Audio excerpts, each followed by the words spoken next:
Welcome back, guys, to the Spurgeon Piper. This is Wilson with you.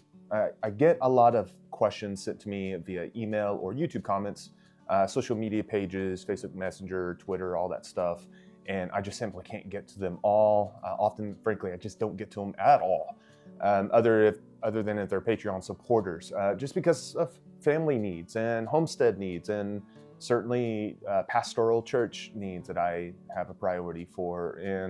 And so I thought, you know what, well, let's take time, and I probably should have done this sooner, but let's take time and have a video where I answer some questions you guys have sent me. And maybe depending on how this goes and if there's good enough feedback, I'll do this more often. So I did put up a post on YouTube, a community post, just asking you guys, hey, if you got questions, throw them my way. I got a lot through there, and so most of these questions are going to be from there, except for the first one. It is from another video comment. So again, in the future, if you have questions, you can throw them out there, but I'll probably just have one of these videos sent out again, and that way it'll be more of a help. So let's start with number one. Number one is from a video on how to clean a pipe, and this is from Snazzy 1995. I know this is a late question, but I'll still ask. As a new pipe smoker, is it necessary to do a cleaning like this after every bowl? I only have a cheap briar that I'm learning with and have been smoking a bowl once a day and have yet to bother cleaning it. Now, I could see the merit of cleaning and maintaining a nicer pipe, but I'm not sure if I should bother with this one I have. Mind you, I'll still run a pipe cleaner just through the mouthpiece and in the bowl just to get some ash out. Yeah, Snazzy, good question. And I did respond to him, but I'll elaborate a bit more.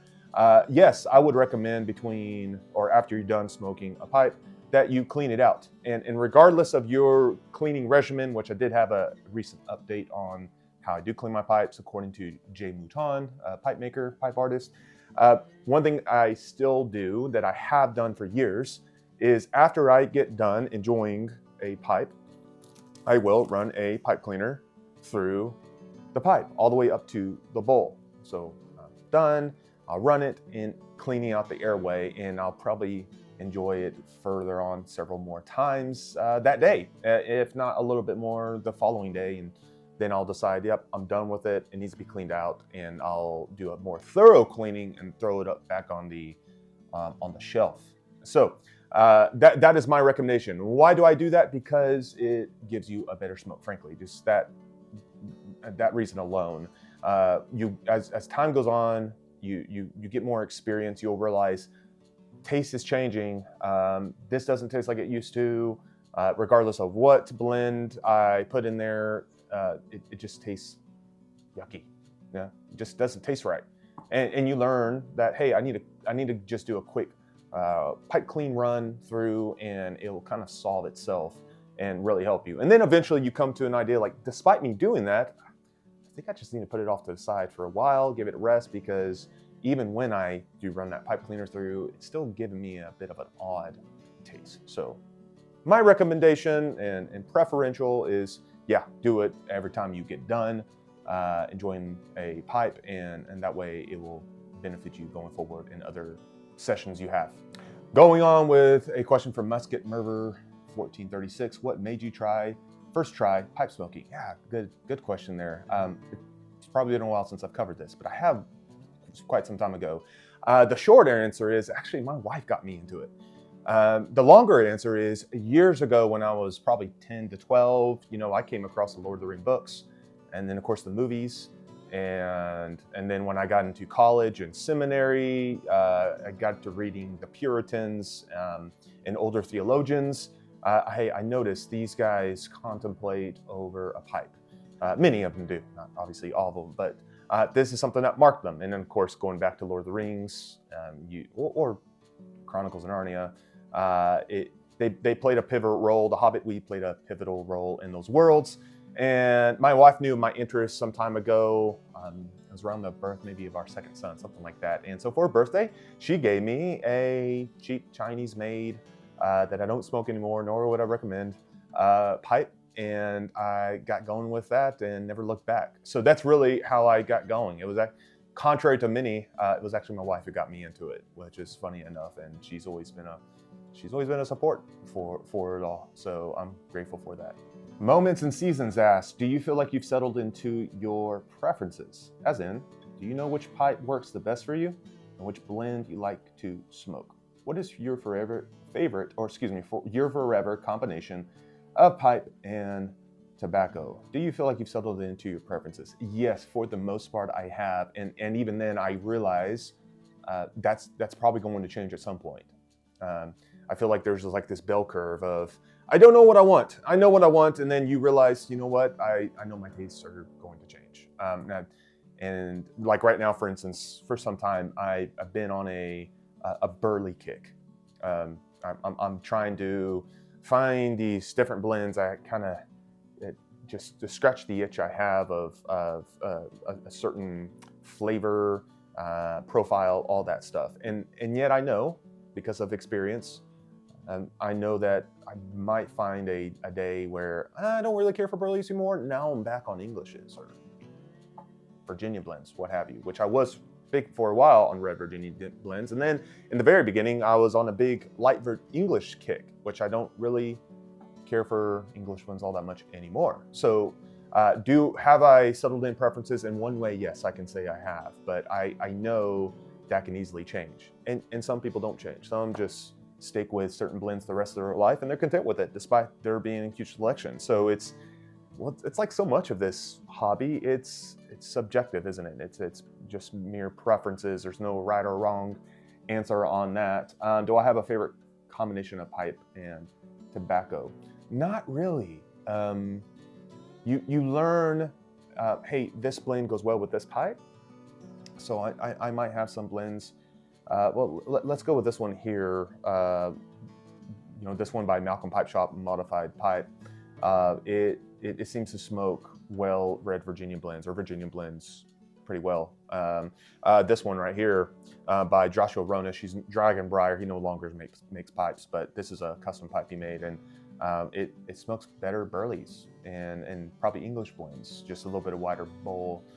And I could point out some other ones on my rack that I could say the same thing about, but this pipe, this specific blend, not really. And maybe one day I will, but that's not so much. That hasn't been the case so much for me. SR Warehouse Man asks, with YouTube making it seemingly impossible to monetize, how do you stay motivated to keep making content? Thanks. Yeah, and frankly, that's nothing new, and it's just not affecting me. That's been going on for some time. They threw the hammer down last year, especially with not only, it was just all tobacco-related content, cigars as well. Firearm channels, they got a hit, and some other niches in the world, they got hit on monetization. And here's the deal. I didn't get into it for that. I had no clue that was even a thing. I knew YouTube could make money, but it wasn't even on my radar. When I started in 2020, I got in out of a bit of boredom, and a bit of, hey, some of these guys I've been watching on YouTube for quite some time, I guess due to the pandemic. I don't know what it was, probably that mostly. They either just took a pause or they just got out and they stopped making content.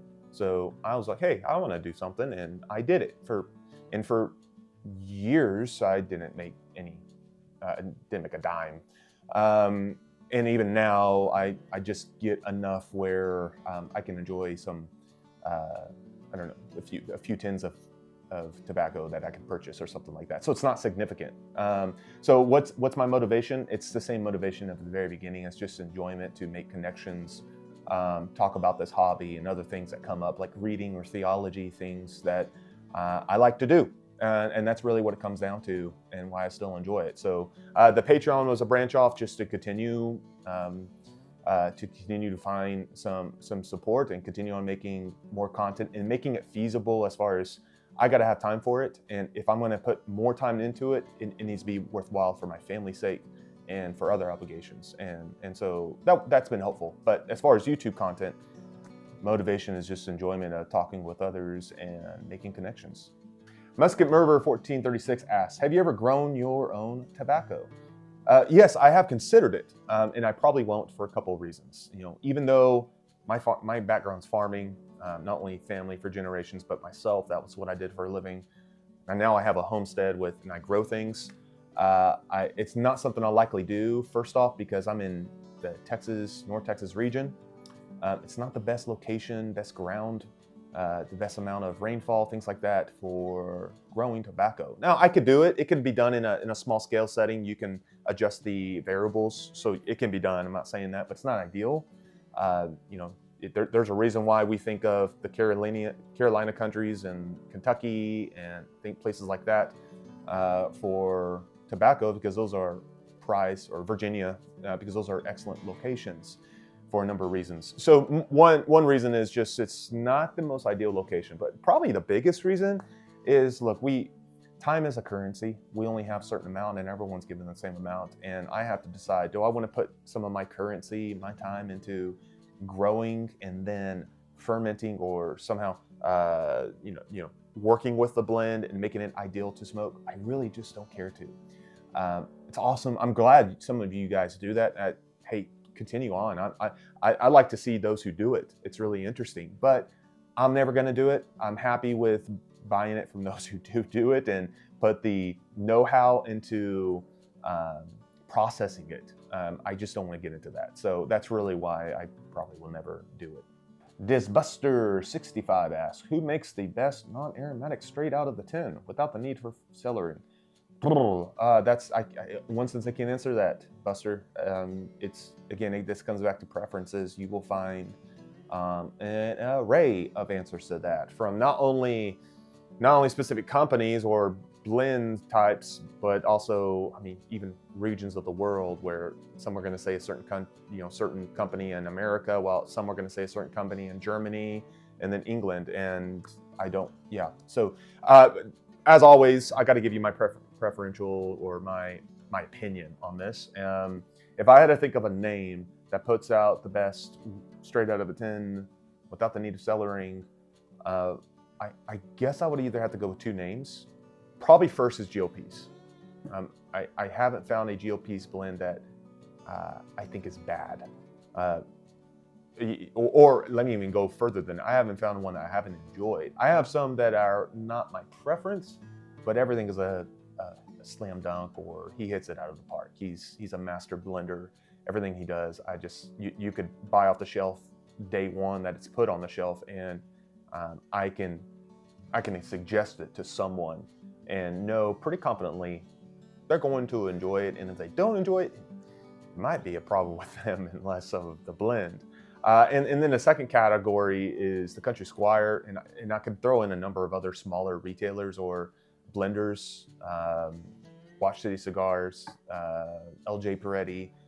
Really, they almost all can go in this second tier because they do a fabulous job. They give focus to certain blends, and they do wonderful job with them. So I could recommend all those, but probably just out of experience, I tried all those names, but I probably have to give GLP's number one there.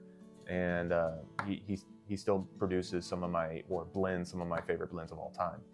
LA Boots 4 asked, do you dabble in cigars at all? If so, which brands? I find that I like a cigar in the summer and pipes in the fall and winter. And I think many are like that, Boots. Yes, I personally do. I probably have a cigar maybe once a month. It could be more often depending on fellowships, things like that, hangouts, or less for that reason alone. So with me, I think many are opposite, where they enjoy the pipe around others and maybe a cigar by themselves, or maybe just period, they fellowship with a cigar or pipe and they don't really do it by themselves. Pipe smoking is something I almost do exclusively by myself, because it's tied in with, I think of Tolkien said something like this, that when he thinks of writing, he can't dissect it away from pipe smoking. And I kind of feel like that, where studying and writing, I connect with pipe smoking, so it's something I do by myself. Cigars I do with fellowships, and so do I have a preference? I have found the company I really enjoy the most is Southern Draw. They make an array of there's my pipe mind. They make arrangement of sticks that I really enjoy.